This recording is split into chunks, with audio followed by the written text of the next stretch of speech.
Bon, merci de votre présence.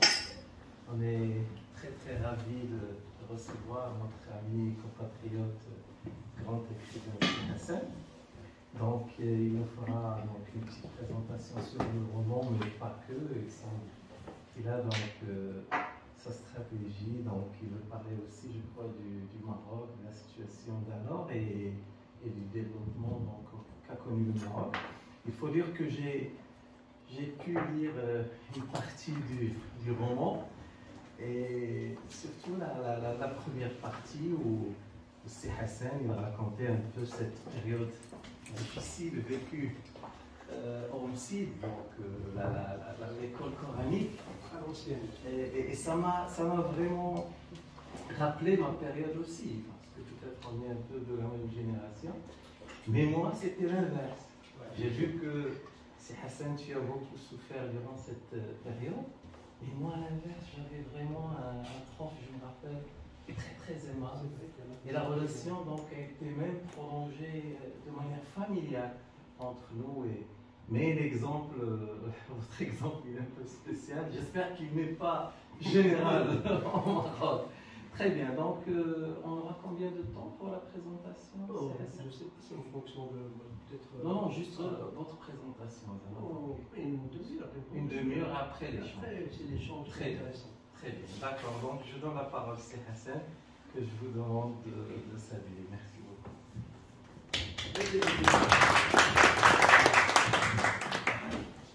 Assalamu alaikum wa rahmatullahi ta'ala wa barakatuh.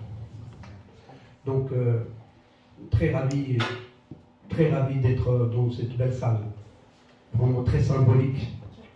Et quand on regarde toutes ces images autour, il y a plein de symboles et plein de grandeur de notre chère patrie, le Maroc, que nous aimons beaucoup. Voilà. Et donc aujourd'hui, c'est bon là, vous m'entendez là, c'est pas... Parce que je n'ai pas très doué avec les micros. Donc aujourd'hui, je vais essayer de parler comme si mon premier livre en fait, et en plus c'est un roman autobiographique. En général, les romans autobiographiques sont les plus difficiles à écrire. Parce qu'il y a une proximité de la plume avec le personnage, avec soi-même. Et on raconte des choses sur soi, sur son intimité. Et on partage une grande part de sa personne avec les autres. Et donc avant d'écrire un roman autobiographique, j'ai réfléchi longtemps. Et pour moi, c'était un projet de grande haleine, dans lequel rentre en ligne de compte la résistance et aussi la discipline. La résistance, pourquoi? Parce que quand on fait une autobiographie sur soi-même, surtout sur un sujet aussi sensible, il va on creuse sur son être. On cherche des souvenirs, on cherche même parfois des humiliations qu'on a subies et qu'on a étouffées au fond de soi-même. Et donc il y a une notion de profondeur qui est vraiment psychologique, qui quand même intervient au moment d'écriture. Et donc il y a aussi ce que j'ai dit aussi, la discipline, parce qu'il ne faut pas que la plume déborde de sa mission initiale qui est l'écriture et de transmettre uniquement l'émotion et le message qu'on a envie de donner. Donc moi j'ai fait très attention pour ne pas tomber dans les mépris ou bien dans la haine, parce que ça je ne sais pas le faire. Sinon je vais pas. Surtout au Maroc, parce que j'étais présenté dans pas mal de villes au Maroc, que ce soit dans ma ville natale, que ce soit à Casa, à Rabat, et puis aussi dans une région que nous aimons tous les deux, Khmissat, Tiflet. C'est une région qu'on partage tous les deux, que nous aimons tous les deux. Et donc c'est un livre qui a bien fonctionné. Il y a même un étudiant il y a 2 ans à la faculté des lettres et des sciences humaines de Mohammedia qui a fait son mémoire de licence sur ce livre. Donc c'est un roman autobiographique, c'est le premier. Et donc c'est très intéressant de savoir quelles sont les raisons qui m'ont poussé à écrire ce livre. Et la raison, c'est la tranche d'âge entre 3 ans et 10 ans. Que mon ami Denis Kaissi a évoqué tout à l'heure, c'est cette période-là, c'est cette tranche qui était la tranche de ma vie vraiment la plus difficile.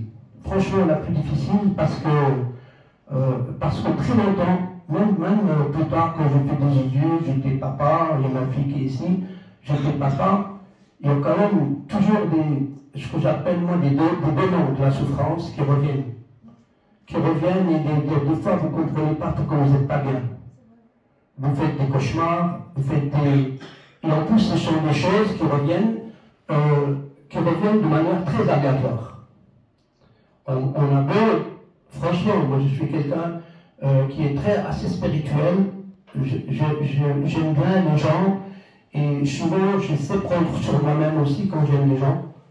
Et donc, mais je reconnais que quand le niveau de souffrance il est trop intense, c'est-à-dire quand il arrive à un pilier très très élevé, et bien là on a du mal, quelle que soit la personne. Là on a du mal, on a du mal à vivre avec.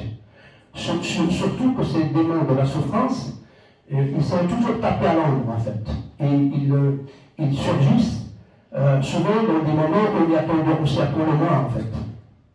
Dans cet le mois, on a surtout la nuit, surtout la nuit, vous avez des crises, vous avez des cauchemars, vous avez toutes ces images-là de mon enfance qui revient.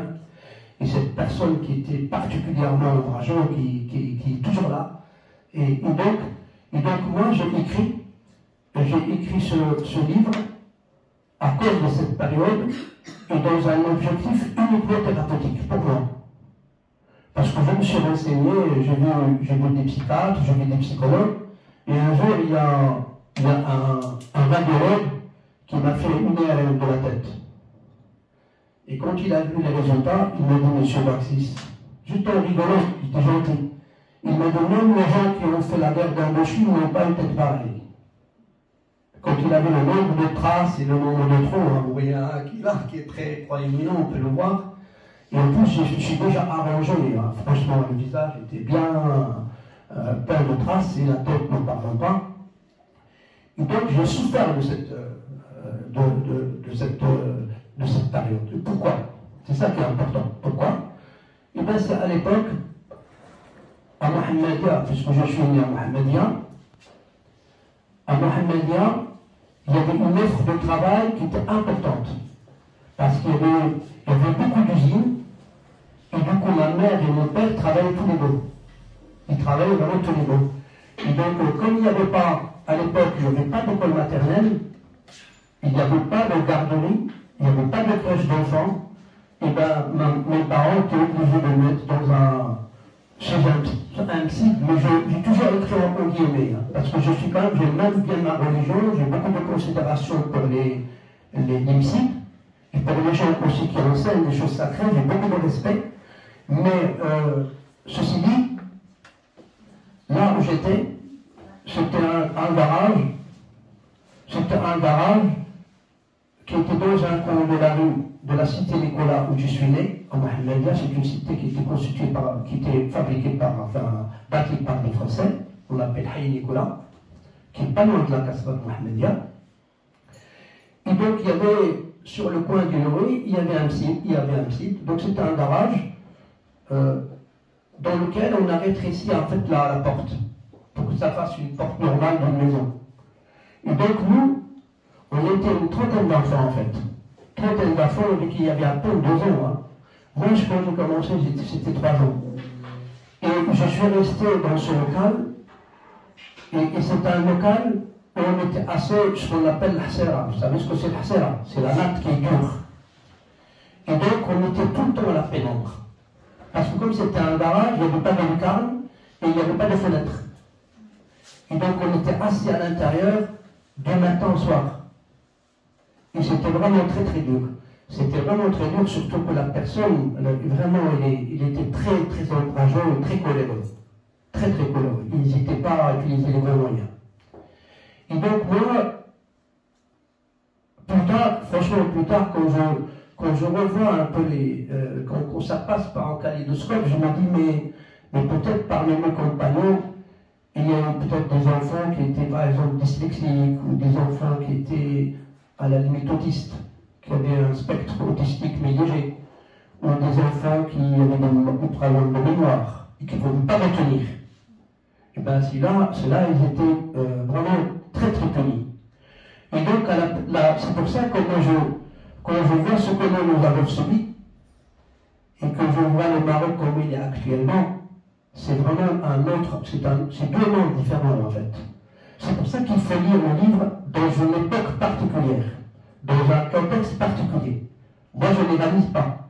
Je parle uniquement de mon histoire et un hommage aussi à mes compagnons qui ont vécu la même chose que moi. Et donc si vous voulez, là, il y a 3 semaines, j'étais au Maroc. Mais franchement, moi, je parle que de Mohammedia que je connais très bien, parce que c'est là où je suis né, c'est là où est ma famille. Et bien, quand je vois la ville de Mohammedia, je vois que l'évolution, franchement, l'évolution des réformes qui ont été mises en place dans cette ville est fulgurante. Et les gens qui ont moins de 50 ans, ils ne s'aperçoivent pas, parce qu'ils ne savent pas comment c'était avant. Avant, moi, j'ai eu mon baccalauréat en 77-78. Il y avait un seul lycée. Franchement, il y avait un seul lycée, il n'y avait pas d'école maternelle, il n'y avait pas de faculté du tout. Et même dans le lycée où j'étais, qui s'appelle lycée Nessi, c'était le seul à l'époque, pour certaines options, il fallait à Casablanca au lycée Moulay Abdallah. Par exemple, quelqu'un qui veut faire son séco, par exemple, ou bien il veut faire son SMAT, il devait aller au lycée Moulay Abdallah. Et quand je vois actuellement l'offre et les infrastructures qui existent, la ville de Mohammedia, elle est digne d'une grande académie, franchement. Il y a la faculté de lettres des sciences humaines, j'ai fait une intervention là-bas. Il y a la faculté des sciences, il y a des instituts techniques, il y a l'école cotonnière, il y a même l'école, l'ENSA, ils appellent l'ENSA, l'École nationale supérieure des arts et du design. Mais franchement, les lycées qu'il y a, les collèges, les garderies, je me suis amusé, même c'était transformé en garderie. Et j'étais très content. Parce que quand je passais, ils ont transformé en 2 étages avec une maison. Et je voyais les enfants chanter quand je suis passé à côté. Et franchement, j'étais très ému. Très, très ému. Parce que moi, c'était pas ça du tout. C'était pas ça du tout. C'est pour ça que les gens ne se rendent pas compte de l'évolution du Maroc. Nous, on a vécu juste après l'indépendance, après la fin du protectorat, et on a été de situations parfois qui ne sont pas très drôles. Et si les enfants, franchement, c'était pas drôle. On a grandi, moi, je devais attendre que la table soit libre. On avait une même table à la maison, on mangeait avec, et quand les gens venaient, c'était noté dessus, et donc j'attendais qu'elle soit vide pour travailler. Et j'étais assis par terre. Et donc juste pour dire que les conditions, et c'est un livre qui a été très, très, très bien apprécié, par exemple, dans les établissements scolaires, ici en Alsace. Il y a pas mal d'établissements maintenant qui l'ont, il y a même qui font des projets. Moi j'ai été la dernière fois au collège de Rixheim, Pamelouse. Aussi, il y a 3 profs qui ont fait un projet autour de livre, de celui-là. Le prof d'histoire géo, à cause justement du protectorat et puis des stigmates qui restent, et le professeur aussi la professeure documentaliste et le prof de français. Les 3, ils ont fait un projet autour. Et l'intérêt, c'est aussi de montrer aux enfants, moi je suis enseignant, je sais que les enfants ils deviennent plus fragiles, de plus en plus. Je ne sais pas à quoi c'est dû, hein. Je n'ai pas la compétence pour dire, mais plus fragiles, ils ont tendance à baisser les bras tout de suite. Et quand ils n'ont pas ce qu'ils veulent tout de suite, ils se mettent parfois dans des situations pas possibles. Et donc c'est intéressant d'avoir une lecture, de voir des gens qui sont passés par des situations difficiles pour apprendre ce que c'est la ténacité, qu'est-ce que c'est le rêve, la lecture, et ainsi de suite. Voilà. Je voudrais juste, je suis désolé, je voudrais juste m'arrêter une seconde, juste pour remercier, parce que je n'ai pas remercié les personnes du consulat. Je tiens vraiment chaleureusement à remercier mon ami Sylvain Sakaïsi, agréablement surpris vraiment de son dynamisme, parce que je le suis un peu, qui est vraiment sur tous les terrains, et ça c'est vraiment quelque chose d'extraordinaire. Très ouvert, et donc j'apprécie beaucoup. Et je remercie aussi tout le personnel qui est vraiment fort sympathique du consulat. Je remercie mes amis que je vois ici. Il y en a même quelques-uns que je vois que je n'ai pas vu depuis 40 ans. Oui, que je n'ai pas vu. Malika, là, avec les lunettes, on était ensemble la première année, que je n'ai pas vu. Je suis très très heureux, je te reconnais tout de suite. Ça fait 40 ans. Hein, c'est génial. Les amis, et puis toutes les personnes qui sont présentes ici. Et je ne voudrais pas oublier aussi mon ami, le frère, je ne sais pas où il est. C'est un ami, voilà, 2 mois, 20 ans. Non mais 2 mois, 20 ans, et là j'ai profité de l'occasion pour le remercier parce que quand ma mère est décédée ici à Colmar, il était présent à mes côtés, et à chaque fois c'est lui qui faisait un petit lien entre moi et puis les consuls, les différents consuls. Et je tiens vraiment à le remercier. Voilà. Donc maintenant je vais juste fermer la parenthèse et dire un peu encore autre chose sur le livre. Là j'ai parlé de la partie un peu qui était la plus dure, parce que et c'est qui était le plus dur pour un enfant en fait. Et quand je pense à nos parents, même quand ils nous punissent, on les aime. On les aime. Et je me suis toujours posé la question pourquoi. Mais en fait, souvent la punition de nos parents, souvent il est lié à une faute et qui a une portée éducative. Souvent, et la punition, c'est pas tout tuer. En général, il t'adore, tu le sais. La punition reste une punition humaine, même si je suis contre les punitions.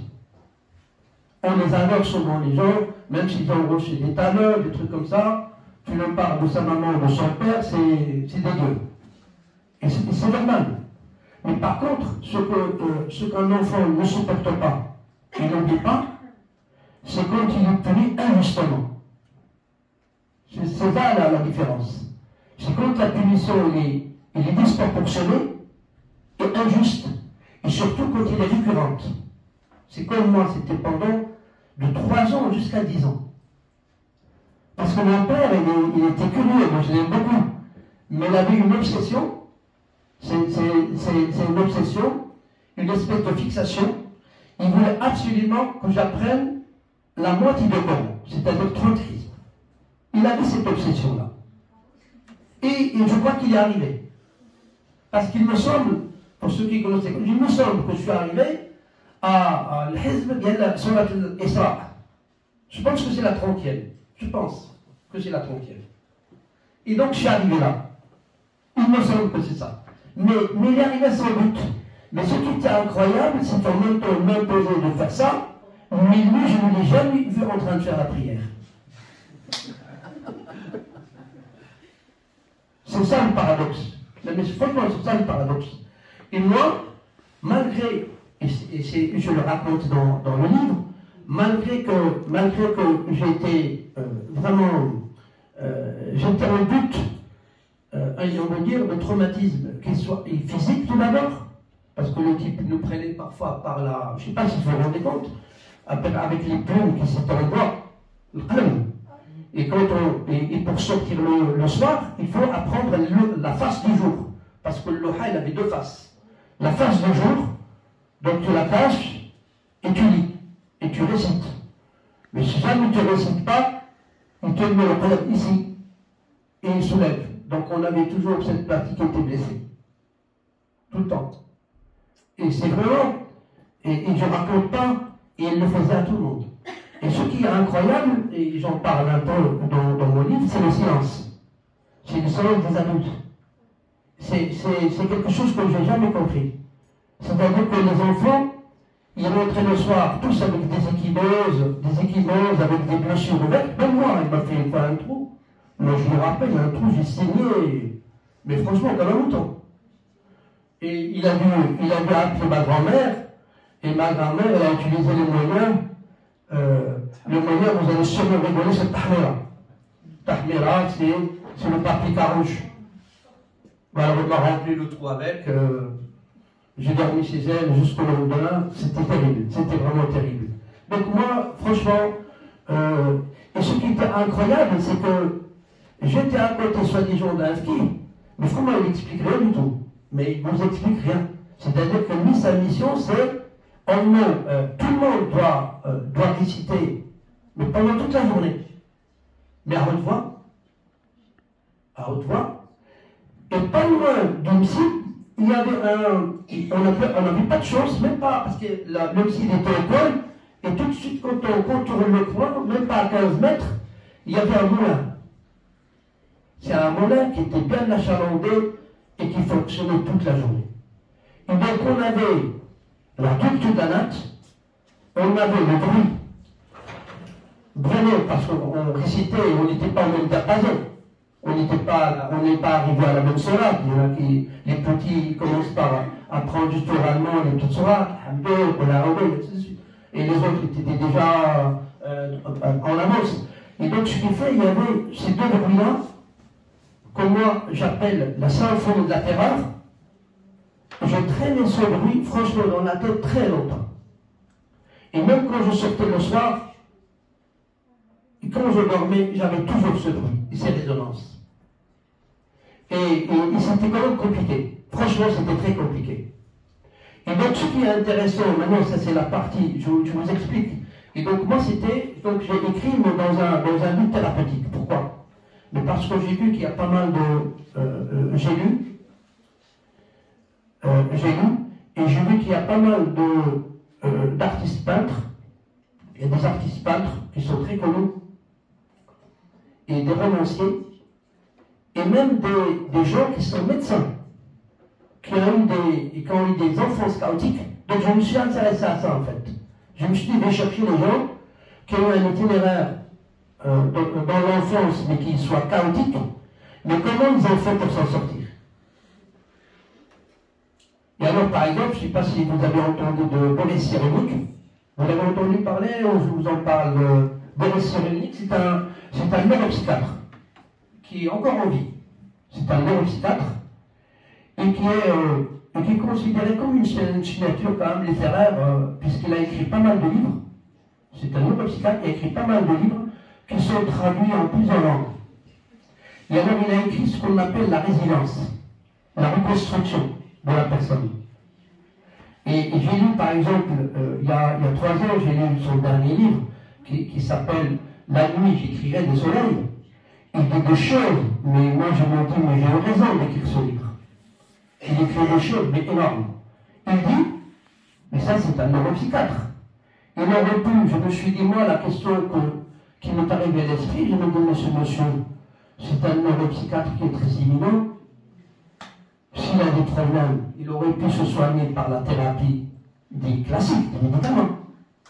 Ou bien il aurait pu utiliser la psychologie orale. Même la psychologie des profondeurs, mais orale. Ben, c'est un psychologue, et puis il fait un travail oral. Donc, il dit dans son livre, et notamment, il dit depuis 40 ans, ma vie a été muette, jusqu'au moment où je me suis décidé à écrire. C'est énorme, comme un neuropsychiatre le dise. Donc ça veut dire que l'écriture, il a quand même un pouvoir magique. Et moi, franchement, je le crois. Parce que autant c'était éprouvant pendant l'écriture, autant que quand je terminais, c'était la libération. Donc il a un pouvoir, l'écriture a un pouvoir qui est de guérison aussi. De guérison, mais sur des problèmes qui sont plus sournois, qui sont à l'intérieur de la personne, et qui ne sont pas faciles. Et lui, sa méthode, il a parlé de quelque chose qui est quand même intéressante. Il dit en fait que lui, il s'est inspiré, toujours Boris Cyrulnik, je pourrais vous en parler tout à l'heure de grands artistes peintres, de grands romanciers aussi, tout à l'heure, si vous posez des questions. Boris Cyrulnik, il dit que lui, il s'est inspiré, dans sa théorie, il s'est inspiré de ce qu'il appelle l'huître résidente. L'huître résidente. Alors il explique ce que c'est. Alors tout le monde sait que l'huître, c'est un mollusque. C'est un mollusque qui est bivalve. Donc en général, il a une valve qui s'accroche sur un rocher, une valve qui s'est à fermer, à ouvrir, et donc elle s'est à ouvrir pour faire rentrer l'eau, puisqu'elle doit respirer, elle doit prendre l'oxygène de l'eau, et en même temps, elle doit se nourrir, manger aussi du plancton qui est dans l'eau. Seulement, il arrive parfois, quand elle s'ouvre, vous avez un grain de sable qui rentre à l'intérieur. C'est-à-dire les traumatismes humains, en fait. C'est quand un humain est tranquille, justement, il a un traumatisme. C'est ça, en fait. Il fait le parallèle entre l'huître et un être humain. Le grain, c'est vraiment le traumatisme. Et donc, lui, il dit, eh bien, quand l'huître est pénétrée par un grain de sable, qu'est-ce qu'elle fait? Il a fait des expériences. Il paraît que le grain de sable, il se met sous le métaux de l'huître, et il génère des douleurs inflammatoires par exemple atroces. Et donc ce qui fait elle, par instinct de vie, qu'est-ce qu'elle fait? Elle se referme. Et donc c'est là qu'il pose la question. Il dit, mais si l'huître se referme, si elle reste fermée, elle ne va pas respirer, elle ne va pas se nourrir, donc elle va mourir. Donc qu'est-ce qu'elle fait? Eh bien, l'huître elle-même, elle cherche une solution intermédiaire, elle reste fermée, et elle essaie de localiser l'endroit où elle a mal, c'est-à-dire où il y a le grain, et alors elle lâche une substance qu'on appelle la nacre. Et donc la nacre, s'il est autour du grain de sable, il se devient une perle. Et elle s'ouvre et elle libère la perle. C'est ça la théorie de Cyrulnik. C'est ça ce qu'on appelle l'huître résiliente. C'est-à-dire, en fait, c'est-à-dire pour moi, j'étais en fait comme une huître. Et donc, j'ai eu des traumatismes. Je me suis enfermé à un moment donné. C'est vrai, quand j'ai écrit le livre, surtout celui-là, quand j'avais besoin d'être seul, en fait. Parce qu'il y a des moments où je n'étais pas bien, je ne veux pas que ma femme et mes enfants me voient. Vous ne comprenez pas. Donc il y a une rupture. Donc on s'enferme sur soi et on essaie de retaper. C'est-à-dire on devient l'architecte, c'est-à-dire l'artisan lui-même de la résolution et de la recherche des solutions. C'est-à-dire c'est vous-même qui cherchez la solution. La solution devient de l'intérieur, c'est Boris Cyrulnik. Et c'est pour ça qu'il prend l'exemple de l'huître résiliente. Et donc la deuxième partie du livre, et là je termine, la deuxième partie c'est la reconstruction. C'est le pardon. C'est le pardon. C'est le cheminement de personnes. Moi, j'aime les gens, j'aime pas haïr les gens, j'aime pas. Donc, je cherche là, de me reconstruire moi-même. Et on m'a demandé, là, récemment, on m'a demandé s'ils peuvent utiliser mes deux livres sur la résilience. Et on fera un doctorat de 3e cycle sur la problématique de la résilience. Et c'est vrai que la résilience, c'est un mot qui est difficile. Même si quand on cherche la définition dans un dictionnaire, eh bien on dit c'est la capacité, voilà, c'est ce que vous allez trouver, c'est la capacité de résister à un traumatisme et c'est la capacité de transformer des souffrances en des joies, à une libération. C'est ça en fait. Mais c'est un autre problème, c'est que nous tous, on n'a pas les mêmes résistances. Et il y en a en psychologie, dans la résilience, ils parlent de ressort, le ressort intime. C'est-à-dire, en fait, chaque être réagit comme un ressort. Quand on appuie, chaque ressort, pour les gens qui ont fait des sciences physiques, un ressort, Malika tu le sais, est là ce qu'on appelle la constante de rigueur, qui est physicienne. Hein, c'est ça? Chaque ressort a une constante de rigueur. Et donc, en fait, c'est les êtres humains aussi, chacun ça. On n'a pas la même fragilité. On n'a pas la même résistance, on n'a pas la même sensibilité. C'est comme une ADN en fait. Chacun est particulier et unique. Et donc quand on appuie sur un ressort, vous avez un ressort, si vous appuyez juste de temps en temps, il revient à sa position initiale. Donc pour un être humain, si vous faites quelques souffrances ponctuelles, il peut toujours retrouver son être. Mais quand c'est quelqu'un qui vient tous les jours, appuyer jusqu'au bout, appuyer, à un moment donné, vous aurez du mal à revenir à votre position initiale. Vous pouvez peut-être arriver à la moitié, ou même rester bloqué, comme mon ami Abdelkrim, qui lui, il ne s'est pas sorti d'affaire. Et je vous assure, pendant les 30 personnes qui étaient avec moi au CID, Moi, j'ai eu un itinéraire particulier que je raconte ici. J'ai eu une chance. Vraiment, Dieu était avec moi. J'ai eu une chance quand je suis arrivé au lycée. Et bien, j'étais gardien à Mohamedia d'une villa à Mohamedia, et j'ai vécu 3 ans. C'était vraiment les 3 années glorieuses. J'ai vécu à Mohamedia, une très belle villa que je gardais et je dormais. Mais non, ils avaient en fait les villas à Mohamedia, il y en avait beaucoup. Parce qu'il y avait beaucoup de. Pratiquement à un moment donné, je me demande si la moitié de la population mohammédienne n'était pas étrangère. Franchement. Parce qu'il y avait un quartier espagnol, avec son marché, avec ses restaurants. Vous avez un quartier vraiment sur une grande étendue français, avec une église. La partie de Mannesmann, il y avait des Allemands. Il y avait des Italiens qui travaillaient au port. Il y avait aussi des Portugais qui faisaient la réparation des bateaux dans le port, et ainsi de suite. C'était vraiment. Il y avait beaucoup d'étrangers. Beaucoup d'étrangers. Et donc c'était une ville assez particulière.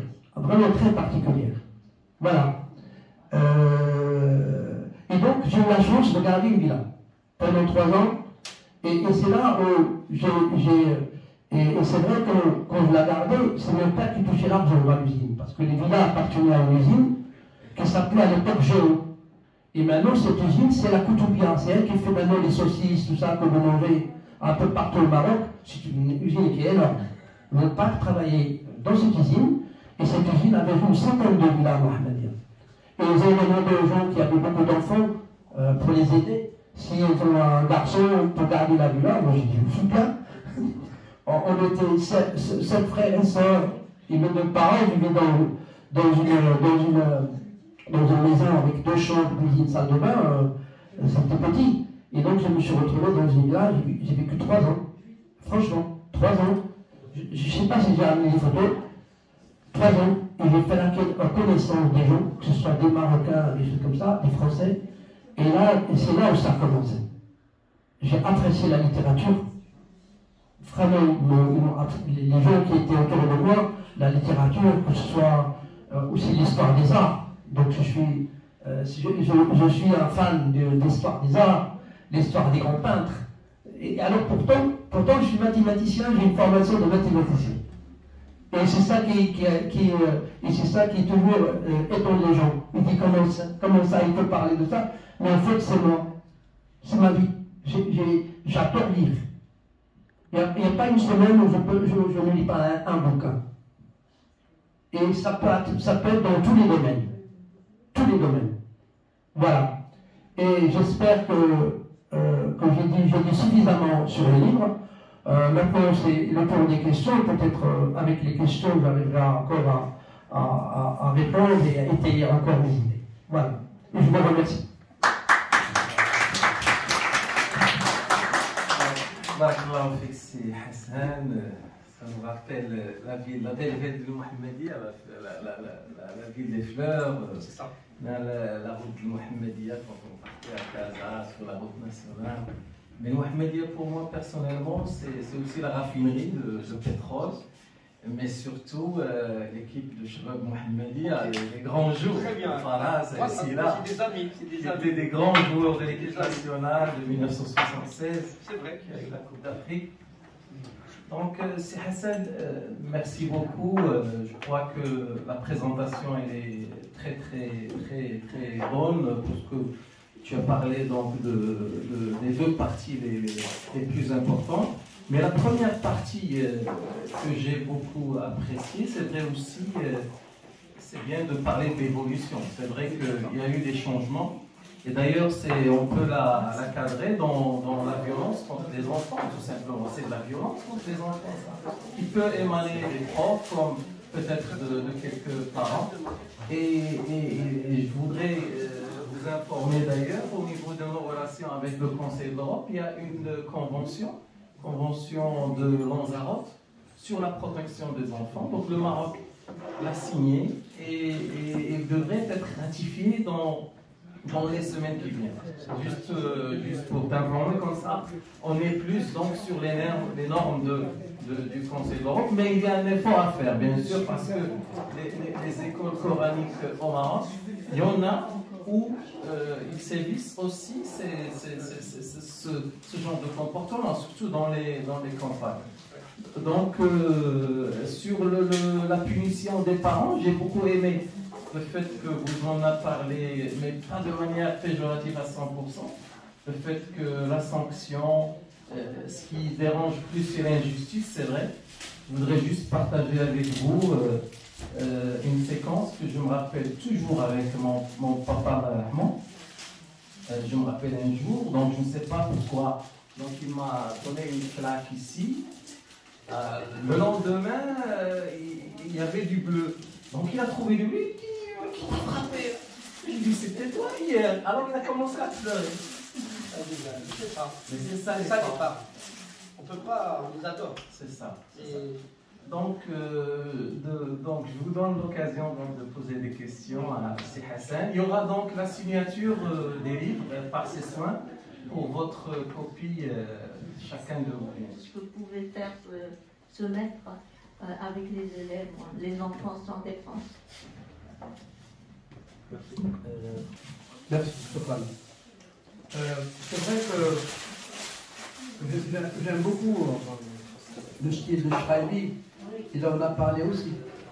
Et c'est vrai qu'à la fin, on reste quand même sur sa fin.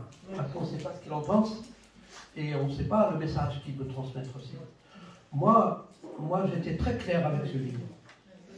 Franchement, je me suis dit, je dois l'écrire parce qu'au départ, en fait, ce roman n'avait pas vocation à être publié.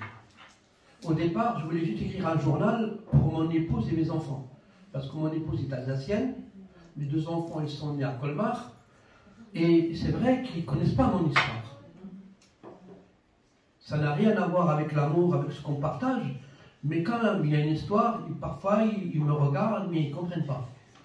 Et donc moi, je me suis dit, ma femme, il était enseignante, et d'après, il est proviseur d'un établissement scolaire, donc il est quand même dans l'éducation. Il m'a dit, Hassan, ce serait bien que tu écrives un peu ton histoire, parce que chaque fois que j'étais pas bien, je lui parlais du psy, quand j'avais mal à la tête, parce que c'est vrai que ce que je dis pas, c'est qu'il y a des fois, j'avais des tremblements, surtout la nuit, j'avais des tremblements, et par moments, j'ai des larmes qui coulent, mais sans raison. Et franchement, sans aucune raison. Et donc, c'était particulier. Et donc, elle m'a dit d'écrire. Donc, en fait, au départ, je vais écrire juste un journal intime pour ma famille. On voit le cristalline et quand même par peur, ils lisent. Il est aussi convulsif. On sent la voix des... Et alors, moi, je me suis dit, j'ai jamais vu quelqu'un qui lit les textes magnifiques du Coran aussi bien que ses enfants. C'était vraiment extraordinaire. Extraordinaire. Je pense que j'ai répondu largement à votre question là quand même.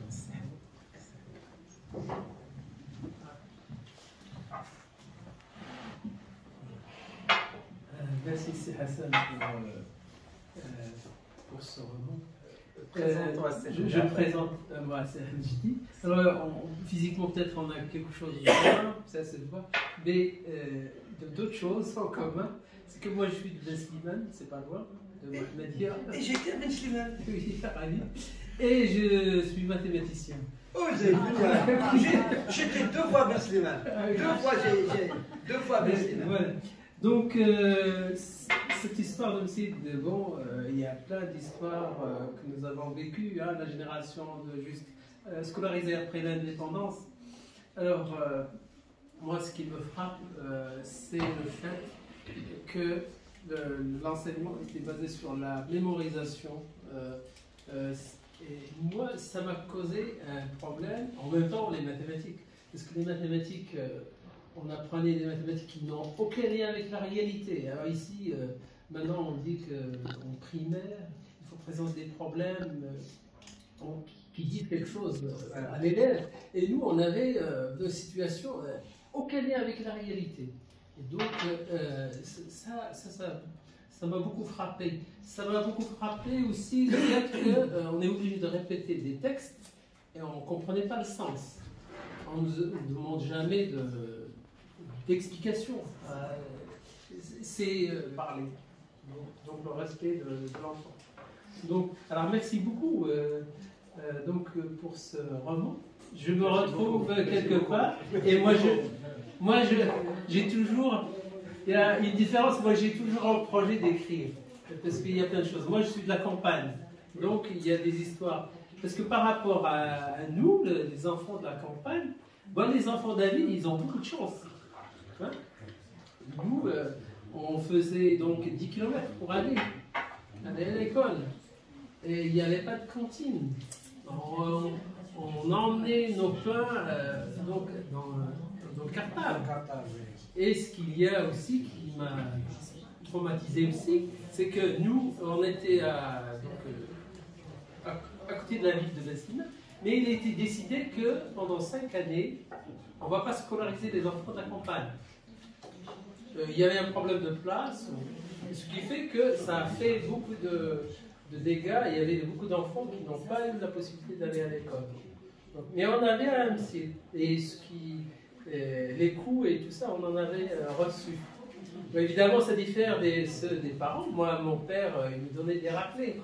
C'est vraiment. C'était pour travailler aussi dans les deux sens. Pour le soleil. Je ne sais pas qu'est-ce que vous voulez dire de soleil déjà. Oui. Est-ce que le mot-là, comme vous avez dit, le frère, est-ce que les parents, est-ce que le maître à l'école? Parce que moi aussi, j'étais j'ai appris le Coran par cœur déjà, quand j'étais petit, quand j'avais moins de 10 ans. Et j'avais aucun souci, j'ai que des bons souvenirs avec le frère. C'était déjà mon frère. Ils ne sont pas tous les mêmes. Comme je le dis, hein. Voilà. Pas généraliser. Je pense que vous avez le courage déjà pour parler de ce sujet, parce que c'est un sujet tabou. Et il ne concerne pas seulement l'homicide, il concerne l'éducation. Ancienne éducation, parce que comme il a dit monsieur le conseil, Cédric, il y a une grande évolution actuellement au Maroc. C'était un système éducatif, c'était déjà, il y avait des problèmes, c'est pas seulement au CID, à l'école aussi. Tout à fait. Il y avait des gens qui avaient des problèmes à l'école. On n'avait pas le droit de parler de tout. Il y avait des problèmes déjà dans la famille en général. Mais c'est un ancien système éducatif. Toujours, comme toujours, il y a une évolution. Et on ne doit pas oublier aussi que la plupart des savants qui interprètent le Coran actuellement, ils sont passés par là. Je pense que vous avez vécu une expérience vraiment extraordinaire, terrible. Mais pour écrire, il ne faut pas déjà généraliser ça. Et j'ai des questions concernant le... C'est vrai que c'est un roman, mais dans les romans, il y a plusieurs genres. Celui-là, c'est un genre, c'est pas moi qui l'invente, autobiographique. C'est un roman, il ne faut pas dire seulement roman, ça ne veut rien dire.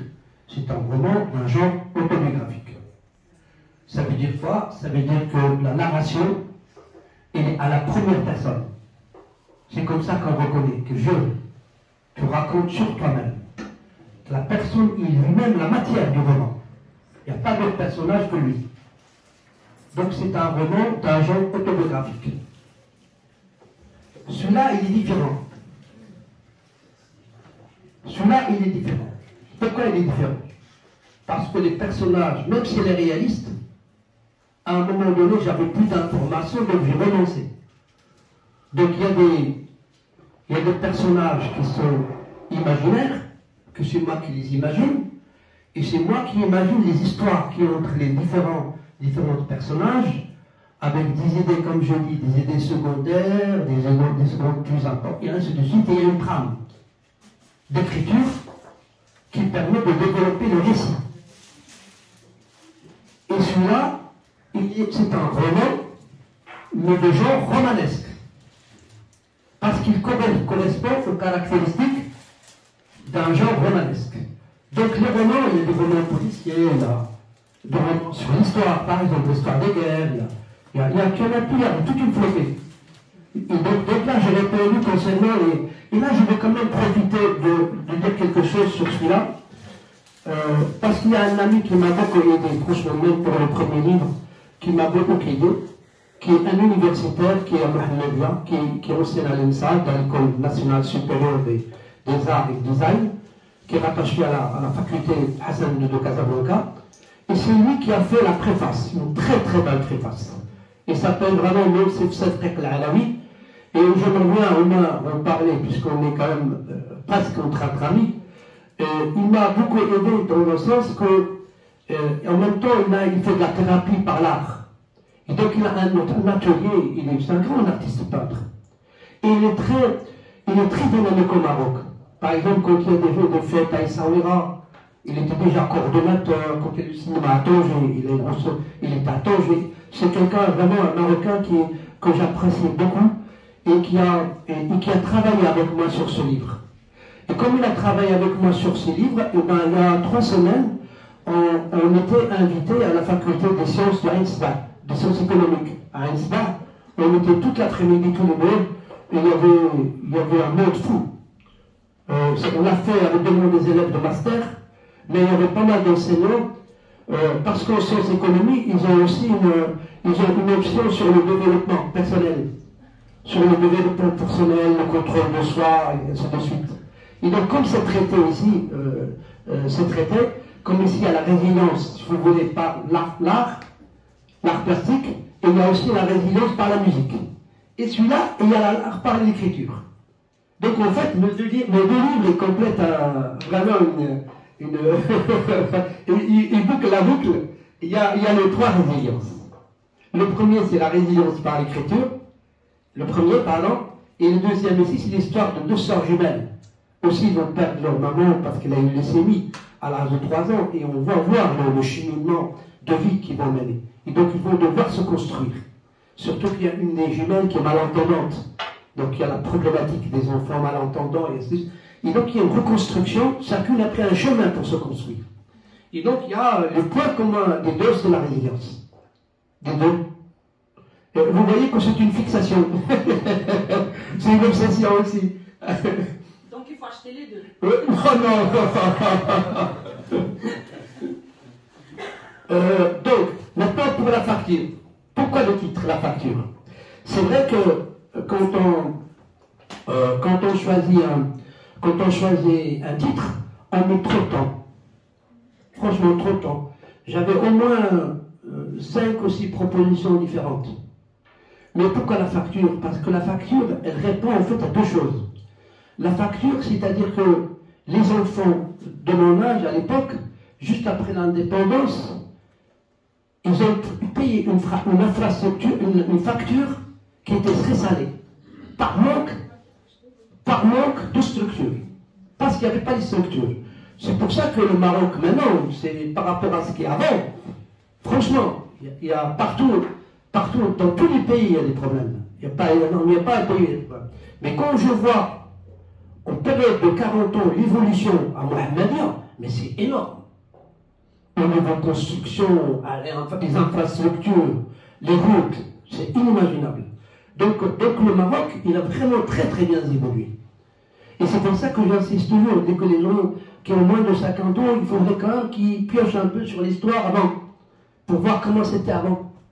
Et donc la facture, donc j'ai donné le premier sens. Il y a un deuxième sens. C'est pour ça que le titre, comme on dit en français, il est ambivalent. Il est ambivalent, c'est comme s'il a 2 faces. Donc il y a cette facture-là que les enfants ont payée parce qu'il y a manque d'infrastructures et les parents, comme on dit nombreux, ils sont obligés de travailler. Moi, c'est pas un réquisitoire que j'écris. Je reproche rien à mes parents. Eux, à l'époque, ils étaient obligés d'aller travailler. Parce que je me rappelle de ma mère, quand les Français, ils les payaient à la semaine à l'enveloppe. Et elle venait avec son enveloppe et elle la pose, il me dit, va chercher les livres que tu veux. Donc tu ne peux pas lui reprocher quoi que ce soit. Eux, c'est des victimes aussi, d'un contexte historique. Et donc ça, c'est le premier sens de la facture. Le deuxième sens, c'est que, franchement, quand je suis arrivé à l'école primaire, je me suis radouci. Parce que franchement, j'étais pas bien.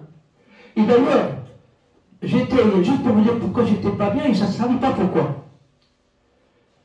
Il y a 3 semaines, j'étais au Maroc. Et c'est un ami qui s'est occupé de tout, m'a fait la surprise avec l'établissement où j'ai passé 7 ans. Ou bien, c'était comme une cité scolaire, on rentre pendant 7 ans. On rentre 6e, on fait le collège et le lycée. Et il a tout organisé. C'est un ancien prof de français et c'est un grand ami qui est très proche. C'est lui d'ailleurs qui me cherche à chaque fois quand j'arrive à l'aéroport. C'est comme un frère. Et il m'a fait la surprise. Il a tout organisé. Et quand je suis arrivé, il m'a dit, écoute Hassan, tel jour, on t'attend au lycée. Et en fait, c'était une invitation par le proviseur du lycée, c'est-à-dire par le lycée, c'est une conjointe, et par l'association de parents. Et donc il y avait un monde fou. C'était dans les salles de technologie énormes, il y avait un monde fou. Et donc je présentais le livre, et puis surtout j'ai beaucoup aimé les regards des lycéens quand je leur disais comment j'étais à votre place. Et il y en a franchement qui avaient les yeux larmoyants. Et j'étais très fort en émotion, vraiment très fort en émotion. Moi j'étais comme vous, j'étais là, à votre place, j'ai fait ça, ça, ça et ça et ça. Et à la fin, il y a le président de l'association qui vient, qui me prend à part, et me dit Hassan, tu veux regarder ton dossier scolaire? Et je dis quoi? Il m'a dit j'ai ton dossier scolaire parce qu'en tant que président, j'ai le droit d'aller voir les archives. Et j'ai ton dossier scolaire depuis CP. Je le prends, et ça rejoint ce que vous dites. J'ai arrêté tout de suite. Ça ne m'a pas fait d'effet parce que j'avais déjà écrit et que je me suis fait une carapace. Qu'est-ce que je lis? En fait, la première fiche était la fiche de primaire. Il y avait Tahdari, Bidayat Awal, Bidayat Tani. Et en fait, il y avait à chaque fois une appréciation annuelle. Le maître, il donne une appréciation sur l'élève, et c'est marqué si c'est admis ou pas admis, pour l'instituteur de l'année prochaine. Et qu'est-ce qui est marqué? Je l'ai au téléphone, c'est ma fille qui a le téléphone, tout à l'heure je voulais vous montrer, je l'ai pris au téléphone. تلميذ المجتهد ينتقد ولكن c'est important. يجب على الأستاذ أن يحرص هذا التلميذ لأنه فيه جنون مكتوبة بحالكم notamment. Il faut traduire peut-être. Alors, ceux qui n'ont pas compris, mais je vous la montre tout à l'heure parce que je l'ai pris en photo, la première page. Mais quand je vais quand même traduire, alors c'était marqué élève sérieux, admission en classe supérieure, mais au prochain, un professeur, l'année d'après, il doit veiller à surveiller cet élève parce qu'il est habité par des diables. Mais imaginez la violence. C'est dingue. Ça, en France, dans l'heure qui suit, il arrête de travailler. Il va aller de baigner au sud de la France. Il ne le laisse pas. Moi j'étais formateur. Parfois, je travaille avec des inspecteurs pour tutelariser des profs. Je suis dedans. Un prof qui fait une appréciation comme ça, il ne reste pas. Honnêtement, il ne reste pas. Et même au Maroc, maintenant, il ne restera pas. Parce que quand même, le Maroc, il a quand même beaucoup évolué au niveau des textes, au niveau du respect des enfants. Il commence quand même à s'intéresser un peu au bien-être des enfants, écouter les enfants, laisser aussi parler les enfants, parce qu'avant, le silence, c'était une vertu totale. C'est-à-dire que tu dois être silencieux. Même si tu souffres, tu dois pas parler. Et surtout quand tu as des invités, tu ne dois pas te montrer, tu ne dois pas ceci, cela. Il y avait des règles un peu bizarres, mais bon.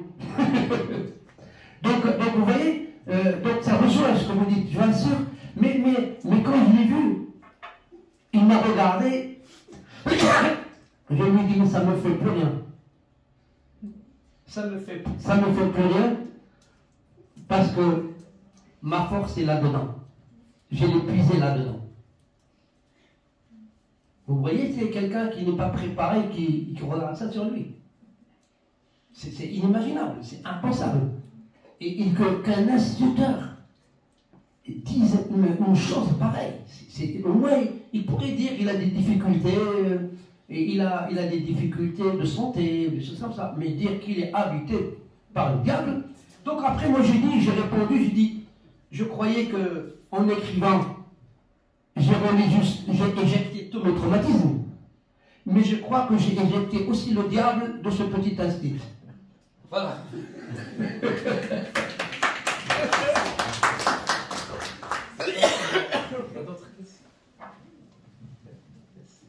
Il y a un monsieur qui veut parler. Monsieur Chapeau. Oui, j'aimerais bien poser une petite question. Plaisir. Vous avez écrit ce livre en français. Oui. Parce qu'il est destiné à qui d'abord? Parce que vous pensez que les Marocains s'intéressent à ce livre pour un changement, vous devez traduire ce livre, ce sera mieux. C'est un projet. Non mais franchement, moi je vous dis honnêtement, j'étais très bien en arabe, très bien, mais niveau jusqu'au bac. Et pour des livres comme ça, où il y a des problèmes de ressenti, où il y a les registres, il y a les nuances, il y a les figures de style, il faut quand même qu'il faut un niveau quand même très élevé en arabe. Oui, il y a des traducteurs en fait, parce que ce qui est intéressant, c'est le peuple, c'est le Maroc. Oui. Pour un changement, parce que c'est on écrit en français, ça veut dire qu'il est destiné pour les Français. Pas forcément. Les francophones. Oui, c'est ça. Au Maroc, il y a plein de personnes, si vous parlez de ce système éducatif, ils ont besoin en fait des livres comme ça en arabe. Mais je pense que c'est un bon projet. Non, c'est un projet. Il y a une prof qui enseigne en fac qui est en train de réfléchir sur ça. Mais c'est une très bonne question. D'autres questions?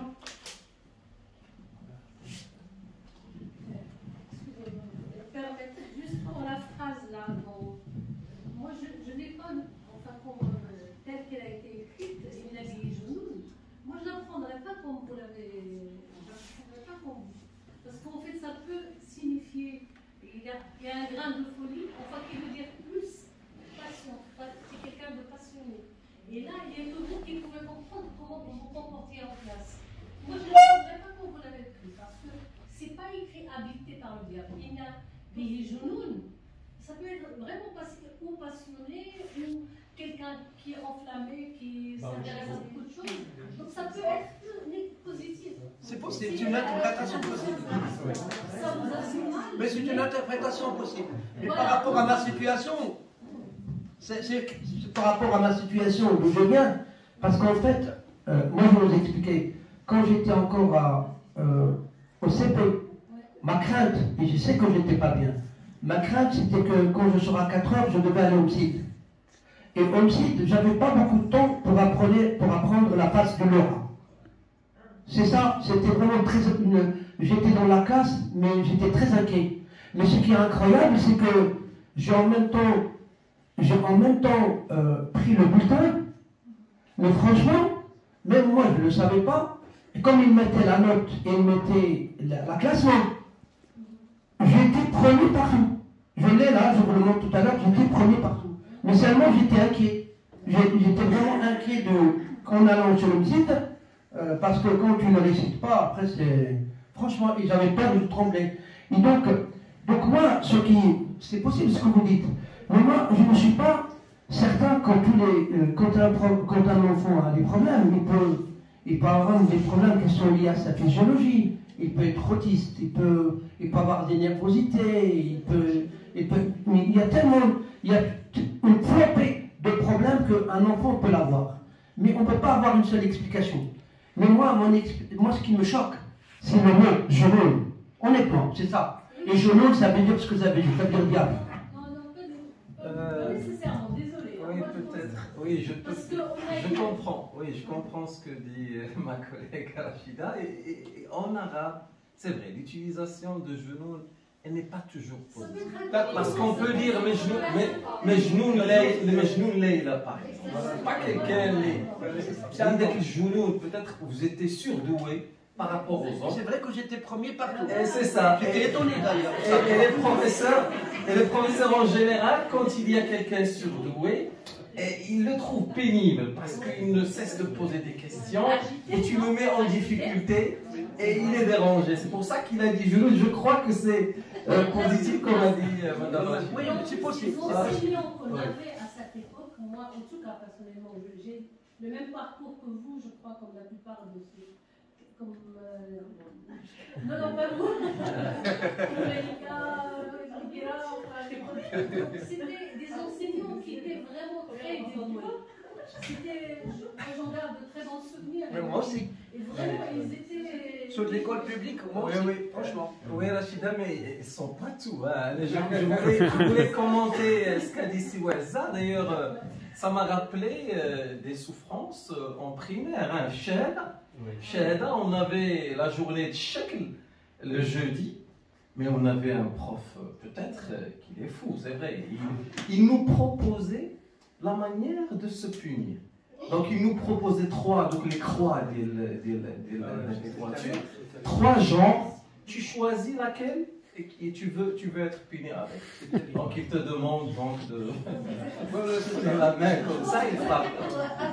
Et le problème c'est que la journée du jeudi, la fameuse journée, nous, parce qu'on avait peur, on passait faire la prière et invoquer Dieu de ne pas avoir la salle. Mais la salle, elle était toujours pas mal. Donc, c'est ce qu'on a dit, tu as vu Hada, tu dis, donc ça, tu dois faire di. C'est ce que tu fais. Mais tu ne sais pas est-ce que c'est juste ou pas. Et là, il vient faire le tour et ça y est. Là-bas, à cet instant, tu te rends compte que vraiment... Moi, je voudrais juste profiter de l'occasion d'avoir les membres de la famille ici. Donc, il y a votre fille, elle s'appelle comment? Ma fille, elle s'appelle Delphine Arkaya. Elle est là, tu peux te mettre debout. Et qui est encore? Elle est là. Ouais, tu vas te mettre debout. Ah, très bien. Tu étais très belle. Ben, merci. Il y a un ami.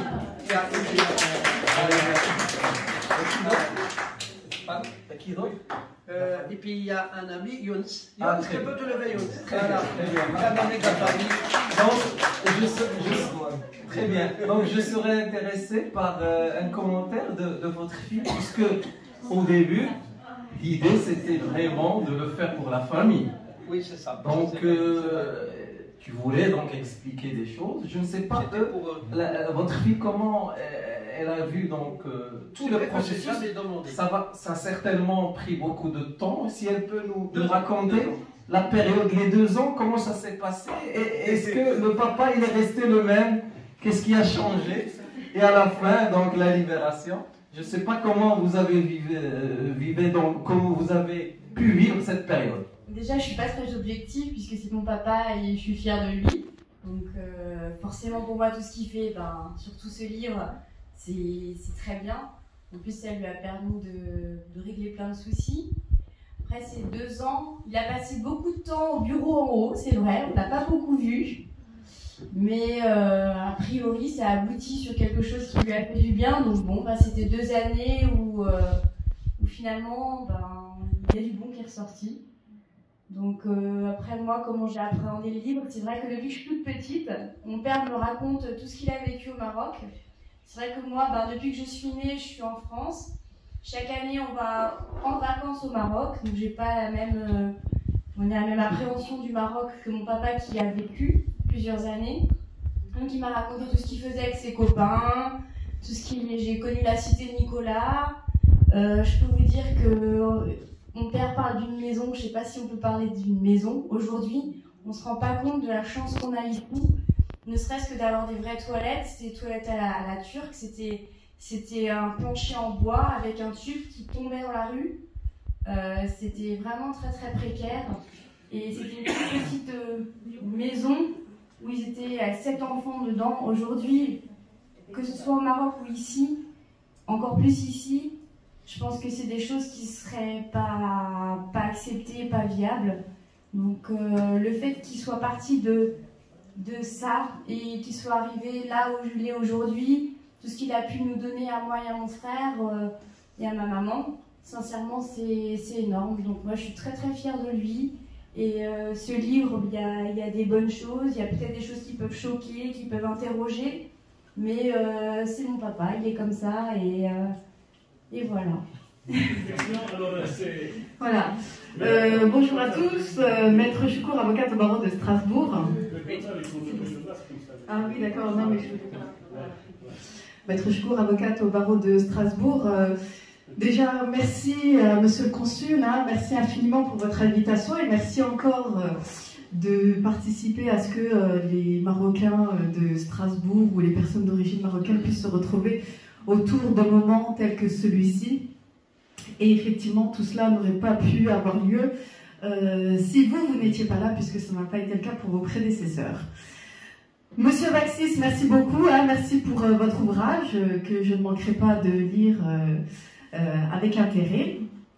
Et juste concernant l'intervention de Monsieur le Consul, effectivement, moi je trouve que ça pousse à s'interroger le fait de choisir la punition. On vous donne un choix parmi 3 punitions. Pour moi, c'est plutôt psychologique dans le sens où la personne qui veut vous punir, elle veut que vous puissiez adhérer à cette punition. Et donc, inconsciemment, il vous donne le choix de la punition pour que vous puissiez l'accepter, ne serait-ce que partiellement. Puisque c'est vous qui choisissez parmi les 3 propositions qui vous sont faites. Donc, je trouve ça quand même un peu réfléchi. Il y a quand même une démarche psychologique qui est intéressante autour de ça. Concernant donc votre ouvrage, moi, le titre aussi m'a fait beaucoup réfléchir. Voilà. J'ai écouté avec attention votre réponse lorsque monsieur vous a posé la question du choix du titre, les raisons qui vous ont poussé à choisir ce titre.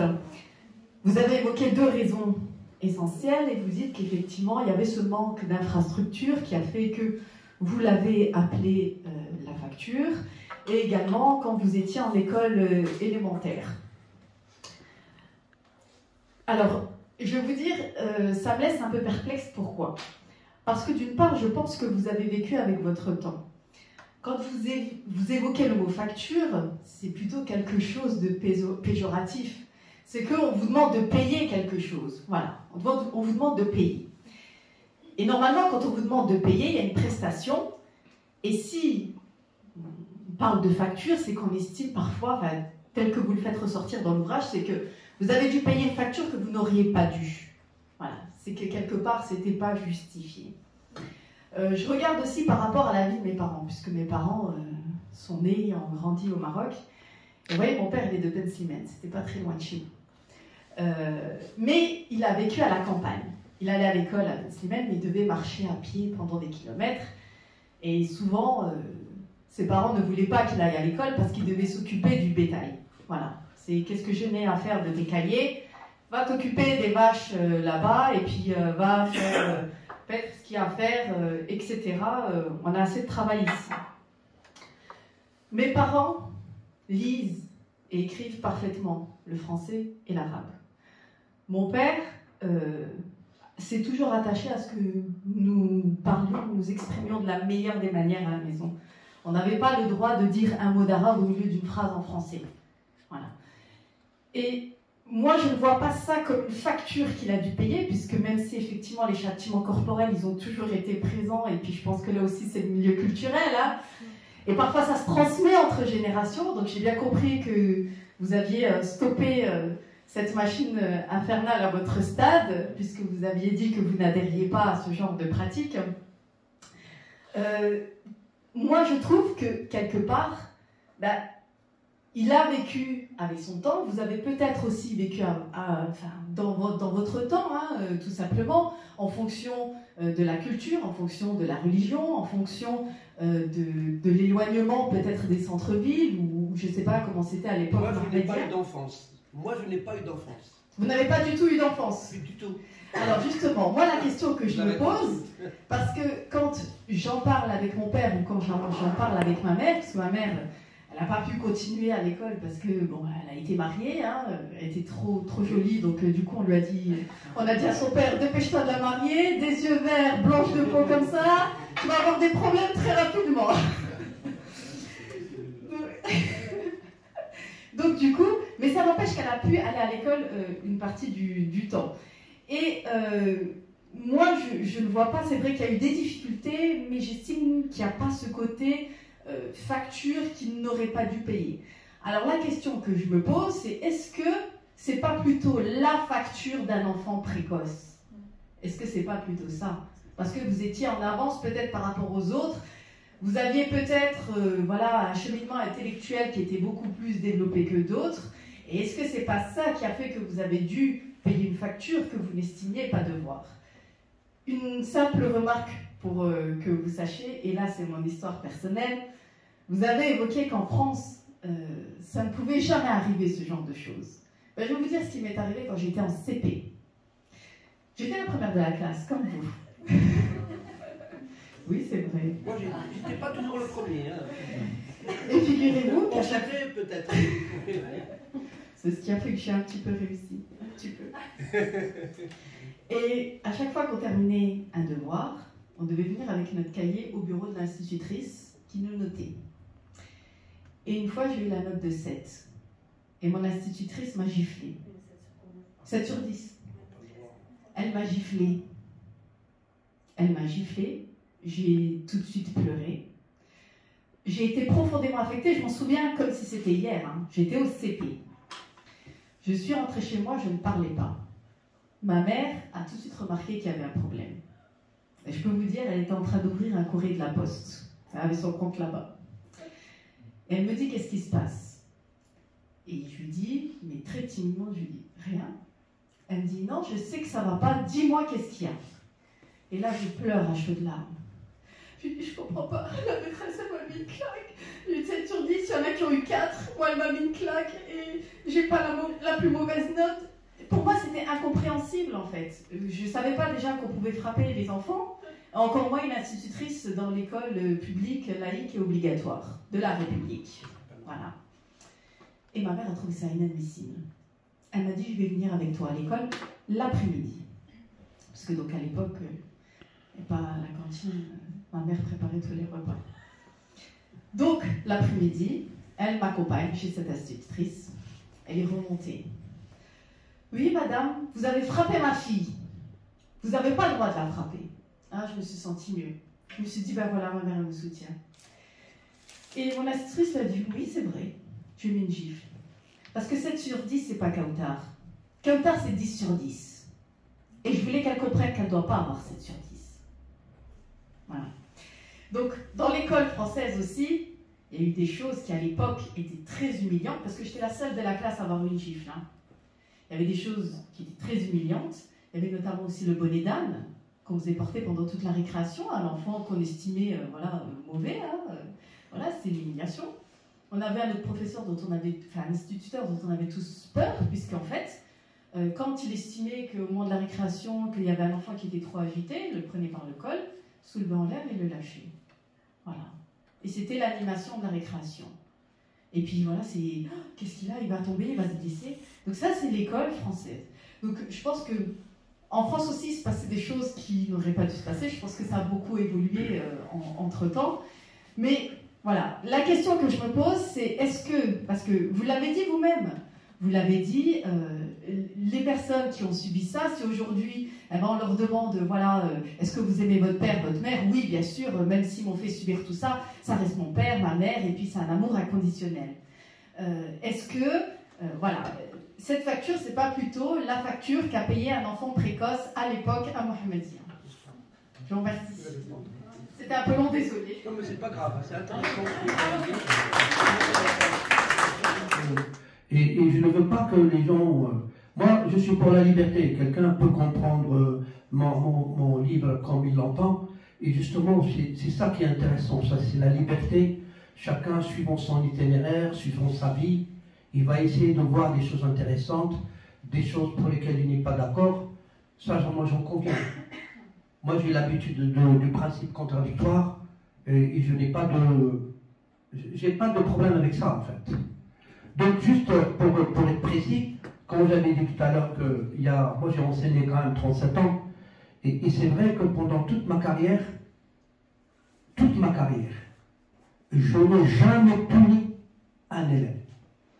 J'ai enseigné dans les lycées les plus huppés. J'ai commencé par Strasbourg, j'avais enseigné au lycée Fustel de Collonges, j'ai enseigné au lycée Montaigne à Melun, j'ai commencé par ça, avant de m'approcher à Colmar, où j'étais dans un établissement à profil, et un établissement où il y a des enfants précoces, des classes à horaires aménagés. C'est des enfants qui terminent tout le temps à 14h, et après 14h, ils vont aller au conservatoire de musique, il y en a qui vont à la patinoire, qui font du patinage artistique, il y en a qui font vraiment de la gymnastique rythmique, que des futurs champions. Il y a des élèves maintenant qui jouent là quand il y a les présidents qui viennent à Paris, ils jouent, on voit parfois des photos, des choses comme ça. Mais je n'ai jamais, honnêtement, je n'ai jamais déjà touché mes enfants. Il y a des gens parfois qui reçoivent des... Je confirme, je n'ai jamais eu. Non, je n'ai jamais, mais franchement. D'ailleurs, ma femme... J'ai eu mes diplômes et tout, j'ai réussi dans la vie. Ma femme me dit toujours, parfois elle me dit, tu es trop gentil, tu es le maillon faible de la famille. Je dis oui, je suis le maillon très faible de la famille. Depuis que je suis né, nous ne gêne pas. Donc mes enfants, mais franchement, je vous parle concrètement. Je n'ai jamais touché mes enfants, même dans les moments difficiles, j'étais avec eux. Moi, je pense que c'est le devoir. Je suis très précis là-dedans. Quand il s'agit vraiment des enfants, je sais que j'applique les règles à moi-même avant de l'annoncer aux autres. Mes enfants, je n'ai jamais touché. J'étais toujours derrière eux, ils ont fait des études supérieures, et ils ont tout eu, là, ils sont fonctionnaires tout de même. Il a fait des choses, il est artisan de pas, il a rajouté encore avec l'école polytechnique de Milan. J'étais avec elle. Donc, on n'a pas besoin de tyrannie, pour être clair. On n'a pas besoin de tyrannie, de menaces implicites, ou des violences, ou bien des chantages à quelque chose, ou quoi que ce soit, pour faire évoluer des gens, ou des personnes. Et donc moi, pour vous dire, je parle de mes enfants, bon, mon fils n'est pas là, mais lui encore, il nous dit toujours que le gâteau trop. Donc lui aussi, il a fait des études comme elle, mais je n'ai jamais dans ma carrière puni un élève. Et donc je cherche toujours ce que moi je n'ai pas eu, j'essaie de l'apprendre aux autres. Je cherche toujours la manière la plus douce. Même quand on élève, je le vois qu'il est ceci ou cela, je le prends tout seul à la fin et je lui fais comprendre que je suis là pour lui. Et quand on le prend, on lui explique qu'on est là pour lui, pour l'aider, et quand il y a un problème, je suis là pour lui, il marche. Je n'ai pas besoin de le faire venir même comme des 4 heures, balayer là, le truc, ou convoquer les parents qui vont peut-être nous donner des claques, ou des choses comme ça. Je n'ai jamais puni un élève. Même quand j'avais fait la direction du collège Victor Hugo, j'étais personnel de direction, j'étais principal adjoint. Même mon fils, je l'ai eu en classe. D'un jour, je ne l'ai pas eu parce qu'il était dans le même collège. Je l'ai eu en classe, il voulait venir chez moi en classe. Il était en classe chez moi, mon fils. Donc c'est pas la douceur, moi je dis attire la douceur. Et on arrive à gagner mieux dans la douceur que quand il y a quand même un esprit tyrannique. Moi, je suis persuadé de ça. Parce que je l'ai appliqué dans ma carrière, et je l'ai appliqué même avec mes propres enfants. Et donc, avec les enfants, on arrive à discuter sans peur. Et il fait une bêtise, et Delphine, plusieurs fois, elle fait une bêtise, elle me dit, papa, c'est moi, c'est ma faute. Mais elle sait qu'elle n'aura rien. On arrive à discuter, même quand ça ne va pas. Sinon, après, les enfants, qu'est-ce qu'ils font? Les enfants sont malins, hein. Quand ils voient qu'ils vont avoir une menace, ils vont avoir des conséquences, qu'est-ce qu'ils font? Eh bien, ils ont des stratégies de cachotterie et on développe des fausses relations avec les propres